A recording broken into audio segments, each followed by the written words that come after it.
Sound. It can make or break a world. It's the thing that can pull you in. That's how this thing works. Embed you into a universe or a feeling. It can make you feel powerful. It can make you feel weak. It can make you feel big. Or small. We know what good sound design sounds like. But how? Sound design that's good, that's effective, that sells it. The formula isn't straightforward.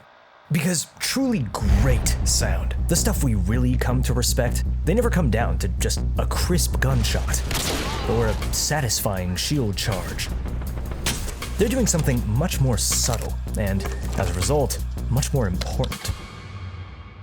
This video is brought to you by a game that I have a ton of respect for, Spectre Divide, which is playable on PC as well as PS5 and Xbox Series X and S for free right now. I played Spectre when it first dropped last year on PC and found its duality mechanic to be incredibly creative. Well, the devs have absolutely been cooking with this one, with Season 1 Flashpoint introducing sprint, snappier aim, movement, and controls. The game feels way better than I remember. Really good on controller, by the way, which I was just able to test out. There's one above and one below. Nice. That was so sick. The mechanic of controlling two bodies at once makes for some incredibly rewarding plays once you get a hang of it, and there's really nothing quite like it, especially on console. The potential plays are just endless.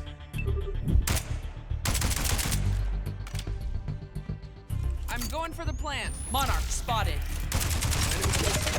Zeus has been planted. I've talked about this game before, but just try it for yourself for free on PC and console now, and you'll see what I mean. Thank you to Spectre Divide for supporting the channel today. So, I'm not a sound designer, but I want you to listen to this clip. Just really listen to it.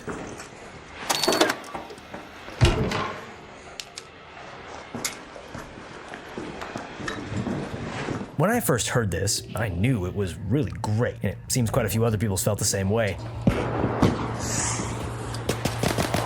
And that should come as no surprise. This is a clip from the gameplay of Ark Raiders, an upcoming game developed by Embark Studios. Embark, who are also responsible for The Finals, a game whose audio design has been largely praised.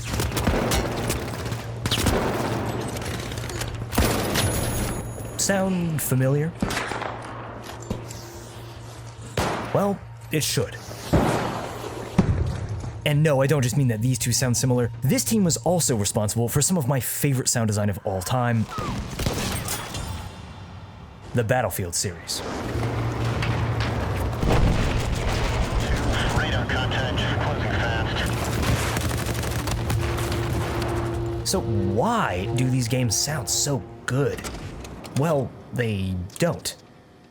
It's not that Battlefields or The Finals or Ark's soundscapes work so well because they sound perfect, because they sound aesthetically pleasing. They work because they have a style.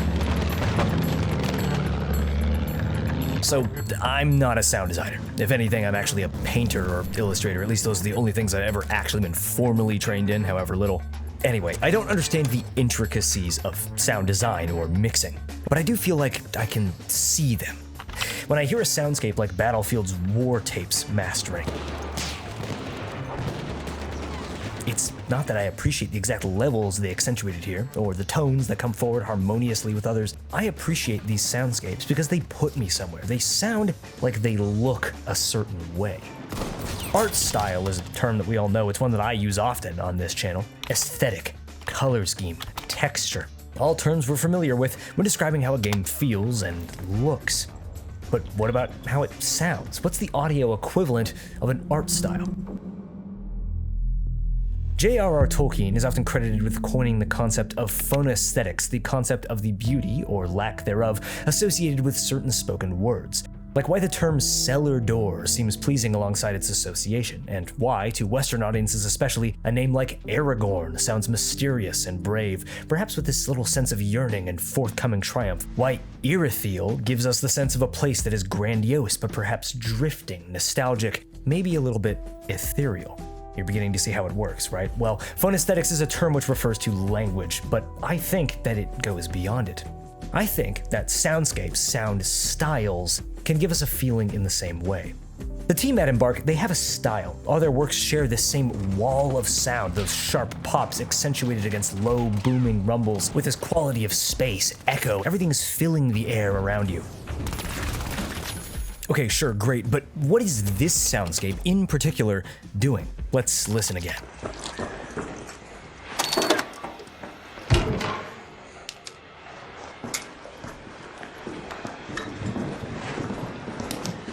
It sounds immersive, but what does that really mean? Listen to the way the drone's hum echoes off the walls behind our characters here as they shuffle into this small enclosed space.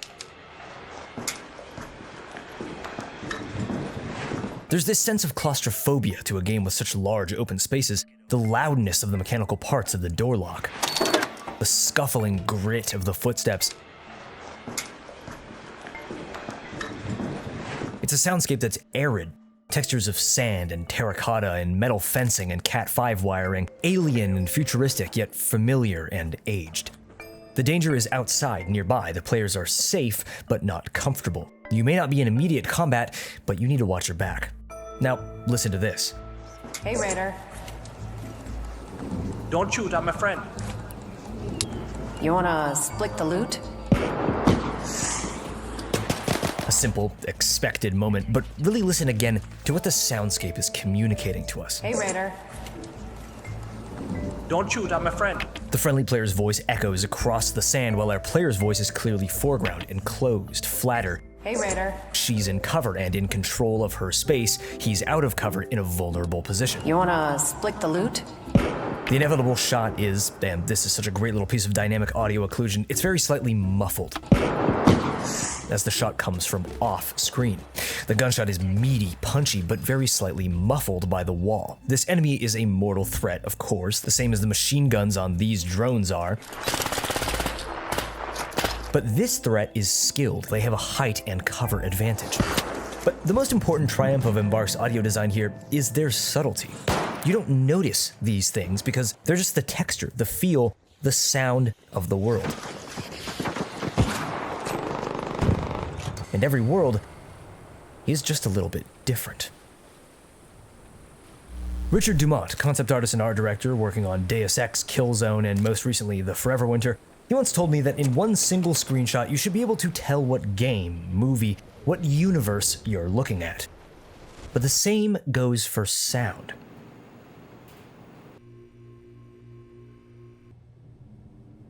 Each world has its own flavor.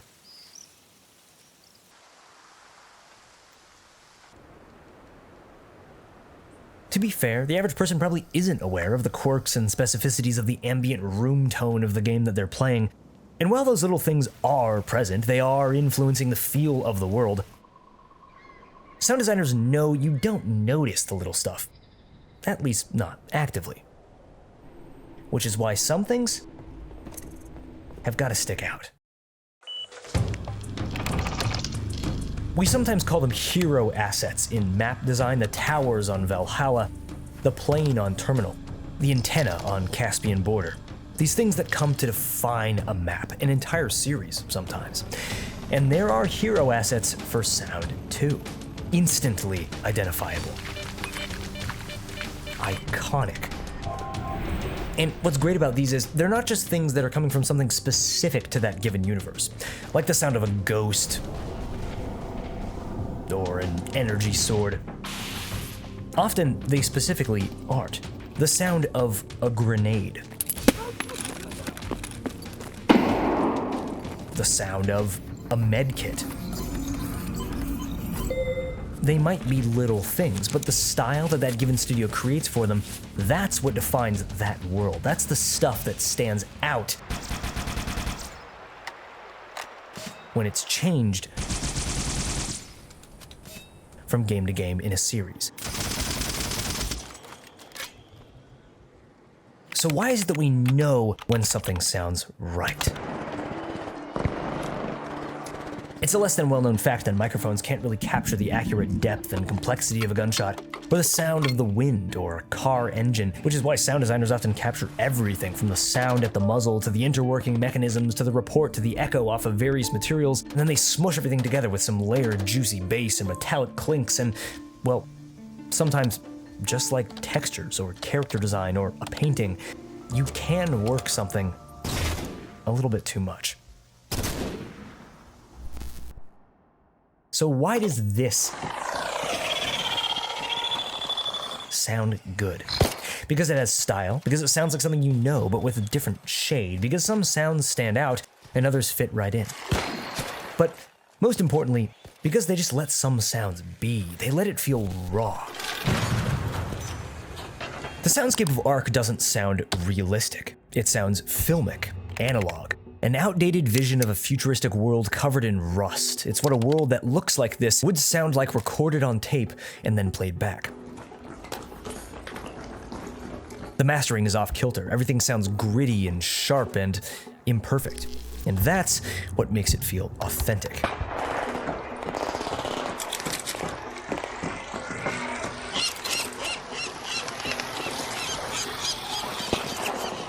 Sure, a studio like this could do things by the book. They can make things sound exactly how they would sound in real life. They can make everything sound clean and balanced with perfect low and high ends. They can make everything satisfying and flat.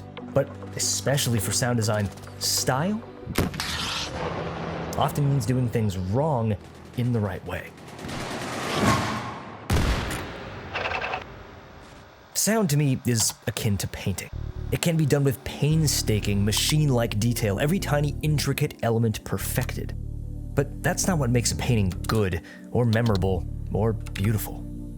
I mean, again, I'm not a sound designer, but I think that sometimes with any kind of art form, the less balanced, the better. Sometimes you really just gotta let something speak for itself. I'm Riloe, and I like to talk about stuff that I think is interesting. Subscribe for more like this, and I will see you next time.